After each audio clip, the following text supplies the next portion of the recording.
Hi friends, नमस्कार. तर चला, माझ्या नवीन एका व्हिडिओमध्ये तुमचे स्वागत आहे. तर चला, तर आज आपण बनवणार आहे दही मिरची. तर दही मिरची इतकी साधी आणि सोपी आहे आणि कुरकुरीत लागते खूप. तुम्ही 8 दिवस सहज ठेवू शकता. त्याला काही खराबही होणार नाही, न बुरशी येणार अशी छान आपली मिरची आहे. तर चला, आपण बनण्याचं साहित्य घेऊया आणि तुम्ही नक्की ट्राय करून बघा ही. तर चला, आपण स्वच्छ मिरची धुवून घेतलेली आहे.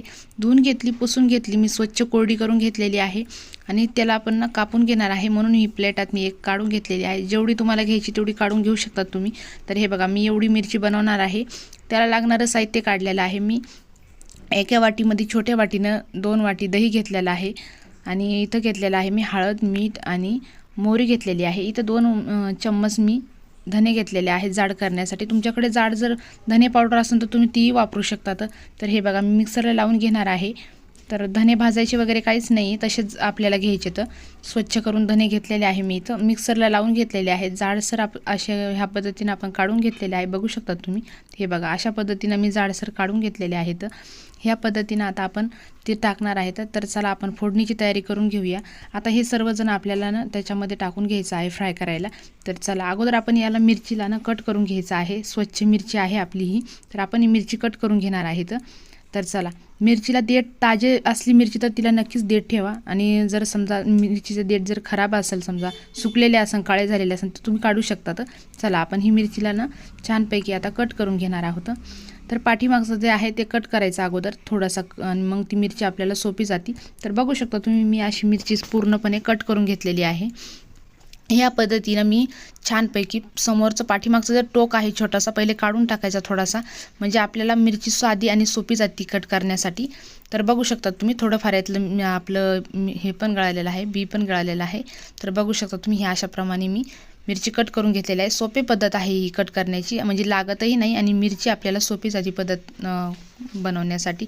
तर चला, मी कढईमध्ये तेल ठेवलेलं होतं तापायला. तर तुम्हाला जेवढं तेल पाहिजे तेवढं तुम्ही ठेवू शकता तेल. असं काही नाही, कमी जास्त प्रमाणात तुम्ही करू शकता तुमच्या अनुसार. पण आम्ही जेवढं तेल लागतं त्यानुसार मी 2 पळ्या तेल घेतलेलं आहे. त्यामध्ये मी मोहरी टाकून घेतलेली आहे. मोहरी छान तडकून घेतलेली आहे. नाही तडकली थोडीफार तरी पण ती आपण फ्राय करू छानपैकी तडकून जाती. तर कमी गॅसवरतीच आपण राहू द्यायची. मोहरी अगोदर छान गॅसवरती तडकून घ्यायची.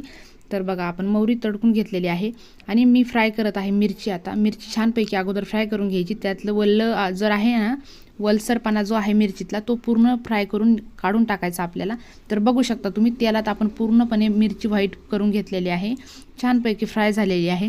तर बघू शकता तुम्ही, यात आता पाणी वगैरे काहीच राहिलेलं नाही. म्हणून ही 8 ते 10 दिवस तुम्ही सहज ठेवू शकतात. प्रवासाईला कुठेही नेऊ शकतात तुम्ही. हिला कोणाला द्यायची असली सोबत तरीही देऊ शकतात, कारण की बाहेर पण हिला काही नाही होणार मिरचीला. 8 ते 10 दिवस सहज राहू शकते ही मिरची. बघू शकता तुम्ही, आपली मिरची छानपैकी फ्राय झालेली आहे. तर बघा, ह्या पद्धतीने आपली मिरची फ्राय झालेली आहे. आता यामध्ये आपल्याला सगळं आपण ते साहित्य घेतलेलं होतं, काढून घेतलेलं साहित्य पूर्ण याच्यात एक एक आपण टाकून घ्यायचं.